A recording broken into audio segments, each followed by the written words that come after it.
ये सारे मिलके इस देश के लोगों का खून चूस रहे हैं, पर इस बार अब होने नहीं देंगे। 2024 का चुनाव हम ईवीएम से होने नहीं देंगे। इतने सारे खुलासे के बाद इलेक्शन कमीशन छोड़ो, जिसके इशारे पे इलेक्शन कमीशन नाच रहा, हम उसे भी नहीं छोड़ेंगे, उसका भी गिराव करेंगे। 2024 का चुनाव किसी भी सूरत में ईवीएम से नहीं होगा, बैलेट पेपर से होगा। इसके लिए चाहे कुछ भी करना पड़े और किसी भी हद तक जाना पड़े। सच्चाई ये है कि इस आयोग को आरएसएस चला रहा है, इस आयोग को मोदी जी चला रहे हैं, इस आयोग को भारतीय जनता पार्टी संचालित कर रही है। कि इलेक्शन कमीशन ऑफ इंडिया नहीं रहा, इलेक्शन कमीशन ऑफ मोदी बन चुका है। ये एक सुनियोजित षड्यंत्र के तहत बनाया गया गिरोह है जो इन मशीनों को संचालित कर रहा है। चिंता ना करो, अभी तो और बड़ा खुलासा होने वाला है, अभी इससे बड़ा। आज जो सनसनीखेज के रूप में एक खबर आई है और वो बहुत महत्वपूर्ण खबर है। जितने भी आज तक खुलासे हुए हैं उन तमाम खुलासों में ये सबसे बड़ा खुलासा है कि इस देश के अंदर चुनाव को कराने के लिए जो ईवीएम मशीन है उसकी जो मैन्युफैक्चरिंग की जिम्मेदारी है वो भारतीय इलेक्ट्रॉनिक्स लिमिटेड बीएल कंपनी की। बीएल कंपनी अलग जगह से चिप्स लेती है, अलग जगह से सॉफ्टवेयर लेती है और असेंबलिंग का काम जो है बीएल के जिम्मेदारी में हो रहा है। आपको जानकर ताजुब होगा और पूरे देश को जानकर के ताजुब होगा कि भारत सरकार के द्वारा जो नॉमिनेटेड 7 डायरेक्टर हैं उस टीम के अंदर जो इस ईवीएम की मैन्युफैक्चरिंग करने के लिए और उस ईवीएम के अंदर जो सीक्रेट एनकैम्परेटेड सोर्स कोड जो डाला जाता है, गुप्त कोड, उसकी जो डेवलपिंग करते हैं वो जो टीम है, जो अधिकृत टीम है, वो टीम के 7 मेंबर्स में 4 डायरेक्टर ऐसे हैं जो भारतीय जनता पार्टी के अलग अलग प्रदेशों के पदाधिकारी। ये बड़ा एक अजीब सवाल है कि ये इलेक्शन ऑफ इंडिया जो कमीशन है ये मोदी जी का है या फिर ये कमीशन का क्या हो रहा है, ये भारत का कमीशन है। ये एक बहुत बड़ा सवाल खड़ा हो गया है। और अगर इसमें मैं नाम की भी घोषणा करूं तो इसमें कोई दो राय नहीं है। देखिए जो 7 नाम है डायरेक्टर्स के, अभी कपिल जी आपको नाम बताएंगे और मैं उनके सारे फोटो भी दिखाता रहूंगा। देखिए पहला नाम है डॉक्टर पार्था सारथी और ये जो राष्ट्रीय ओबीसी मोर्चा है भारतीय जनता पार्टी का, उस मोर्चा के आप नेशनल सेक्रेटरी। कितने बड़े पद पर बैठे हुए लोगों को इन्होंने डायरेक्टर बनाया हुआ है। दूसरा नाम है मनसुख भाई श्याम जी कचरिया और ये एक बहुत बड़े उद्योगपति हैं। गुजरात के राजकोट के अंदर जो भारतीय जनता पार्टी की यूनिट है, ये भारतीय जनता पार्टी के डिस्ट्रिक्ट प्रेसिडेंट है। तो ये भी अपने आप में एक बहुत बड़ी चौंकाने वाली बात है। तीसरा नाम है डॉक्टर संतोष कुमार। चौथा नाम है प्रफुल्ल कुमार चौधरी। 5वां नाम है इसमें शिवनाथ यादव।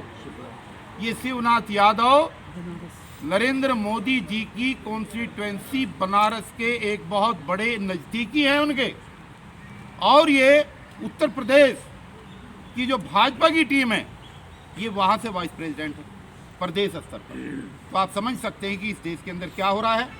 चौथा नाम है गोकुलन बेंगा कैडी और 7वां नाम है श्रीमती श्यामा सिंह जो फॉर्मर वाइस प्रेसिडेंट हैं बिहार प्रदेश की भारतीय जनता पार्टी की। इन 7 नॉमिनेटेड इंडिपेंडेंट डायरेक्टर जो भारत सरकार द्वारा नॉमिनेट हुए हैं, इन 7 डायरेक्टर में से 4 डायरेक्टर ऐसे हैं जो भारतीय जनता पार्टी के राष्ट्रीय स्तर के, प्रदेश स्तर के टॉप के पदाधिकारी हैं और 3 ऐसे एसोसिएट्स हैं जो उनके कहीं न कहीं पार्टी से संबंध रखते हैं। अब ये सवाल, ये देश का सवाल है, ये भारत का सवाल है, ये जनता का 150 करोड़ जनता का सवाल है कि इलेक्शन जो हो रहा है और जो ईवीएम की मैन्युफैक्चरिंग हो रही है, तो चुनाव आयोग ये कर क्या रहा है?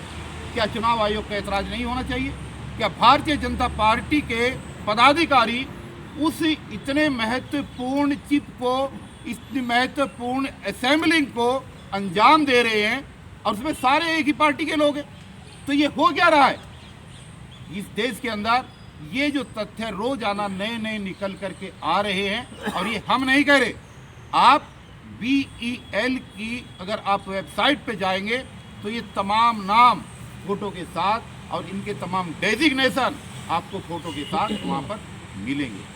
तो आज सवाल खड़ा हुआ है कि इतना इम्पोर्टेंट इक्विपमेंट जिसके ऊपर चुनाव आयोग हजारों मशीनें लेकर गांव, मोहल्ले, शहर, कस्बों तक भिजवा रहा है और अपनी सफाई दे रहा है, तो ये चुनाव आयोग आखिर जनता को ये क्यों नहीं बता रहा है कि भारतीय जनता पार्टी के 7 डायरेक्टर में से ये जो सारे के सारे भारतीय जनता पार्टी से जुड़े हुए हैं, ये इतने महत्वपूर्ण जॉब में क्यों लगाई गई हैं और इसके पीछे क्या सीक्रेसी है, क्या कारण है, और क्या 150 करोड़ जनता के अंदर इनको और इंजीनियर नहीं मिले? क्या 150 करोड़ जनता के अंदर और टेक्नोक्रेट नहीं मिले? आखिर क्या कारण है कि भारतीय जनता पार्टी के तमाम पदाधिकारी इस पूरे कार्यक्रम के अंदर इन्होंने जोड़ रखे हैं? तो ये एक ऐसा खुलासा है कि जितने अब तक खुलासे हुए हैं, ये डे बाय डे नई नई चीज़ें निकल करके आ रही है और चुनाव आयोग के ऊपर ये प्रश्न चिन्ह लग रहा है कि आयोग को आप नहीं चला रहे।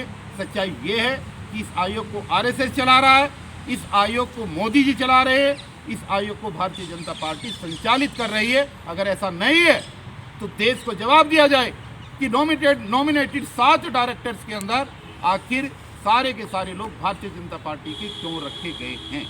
ये जो एक गिरोह है, डायरेक्टर भी मैं तो कहूँगा गिरोह है, ये एक सुनियोजित षड्यंत्र के तहत बनाया गया गिरोह है जो इन मशीनों को संचालित कर रहा है।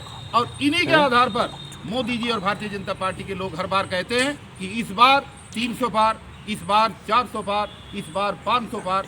जो ये चल रहा है, ये आर और पार का जो झगड़ा है, ये वहीं पर चल रहा है। हम भी देखना चाहते हैं, हम भी मोदी जी आपको देखना चाहते हैं कि आप जीते, लेकिन आप जीते बैलेट पेपर से जीते।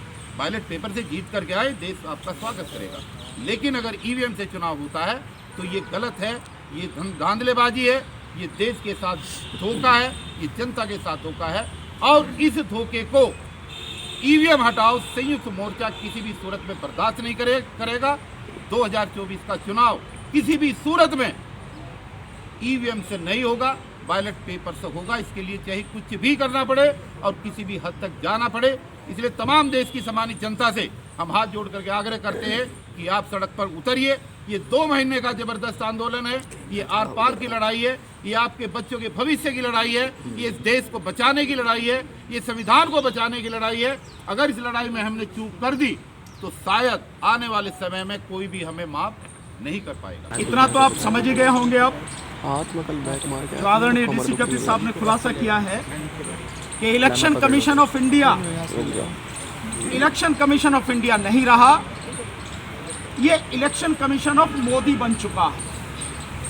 Election commission of Modi. और जो BEL है, भारत इलेक्ट्रॉनिक्स लिमिटेड, ये BEL बन गया है BJP इलेक्ट्रॉनिक लिमिटेड। ये बन चुका है इतने खुलासे के बाद। मतलब कुछ रह नहीं गया इसके बाद में। एक सीनियर IAS ऑफिसर जो सेक्रेटरी लेवल पर आ, सेक्रेटरी से ऊपर कुछ नहीं होता IAS में, वो ये खुलासा कर रहा है। उसने चिट्ठी लिखी है बाकायदा, जाके देखेंगे आपको सब कुछ नेट पे मिल जाएगा। राज्यपाल ने कहा कि 16 फरवरी के बंद के बाद 18 फरवरी को संयुक्त किसान मोर्चे की अगली रणनीति अपनाने के लिए एक और बैठक होगी। संयुक्त किसान मोर्चे ने सुप्रीम कोर्ट के वकील भानु प्रताप सिंह की अगुवाई में चलाई गई मुहिम की हिमायत करते हुए कहा कि आने वाले लोकसभा चुनाव में EVM का प्रयोग न किया जाए, क्योंकि इन मशीनों पर लोगों का भरोसा उठता जा रहा है।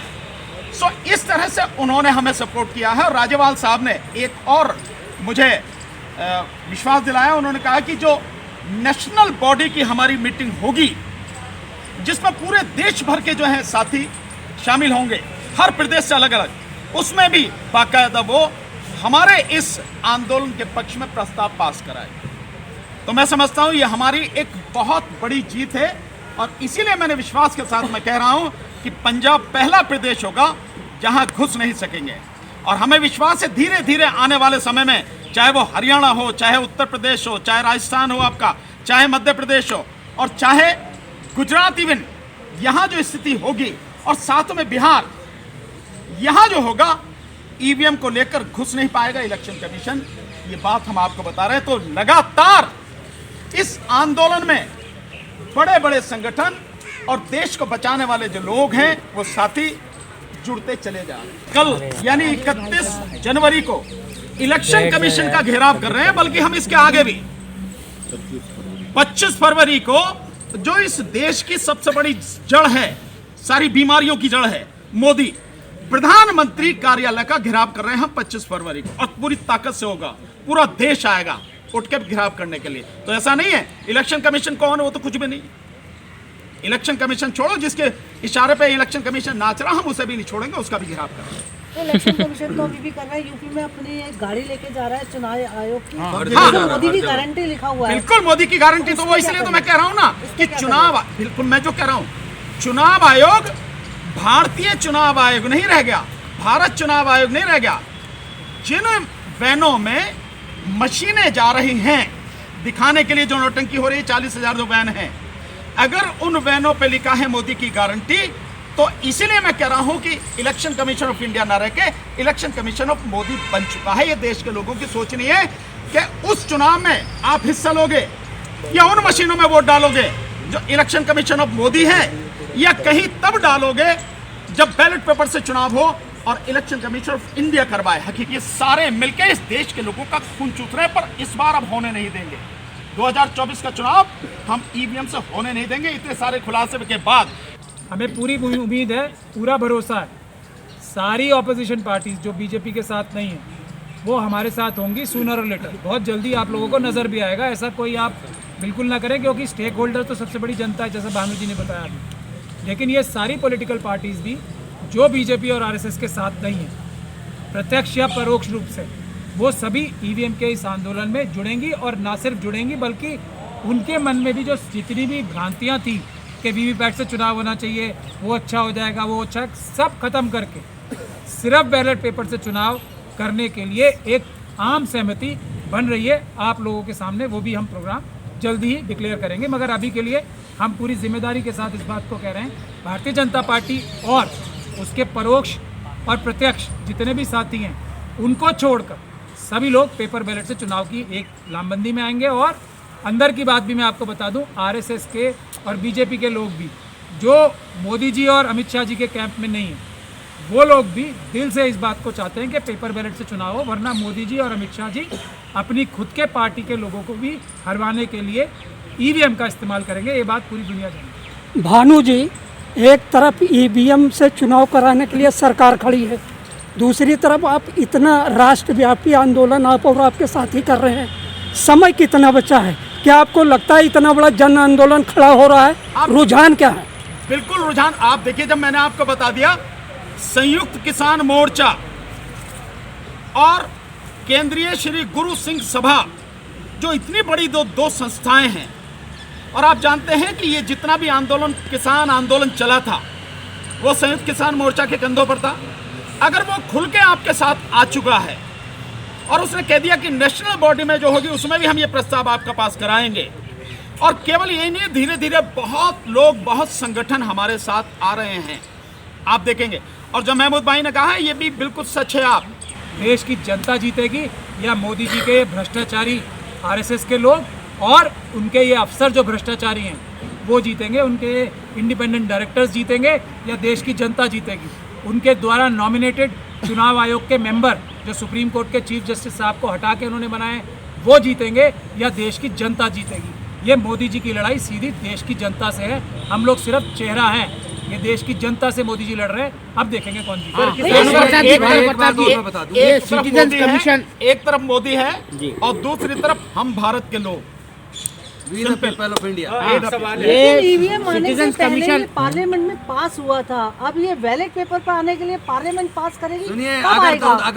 अगर ऑर्डिनेंस लाके 2 दिन के अंदर जम्मू एंड कश्मीर को वो स्टेट ख़त्म करके और तुरंत वो बना सकते हैं। तो ये कोई बड़ी बात नहीं, सरकार जब चाहे कर सकती है। कोई रुकावट नहीं है, कुछ नया नहीं लाना है, ये मैं स्टेटमेंट दे रहा हूँ एज ए लॉयर।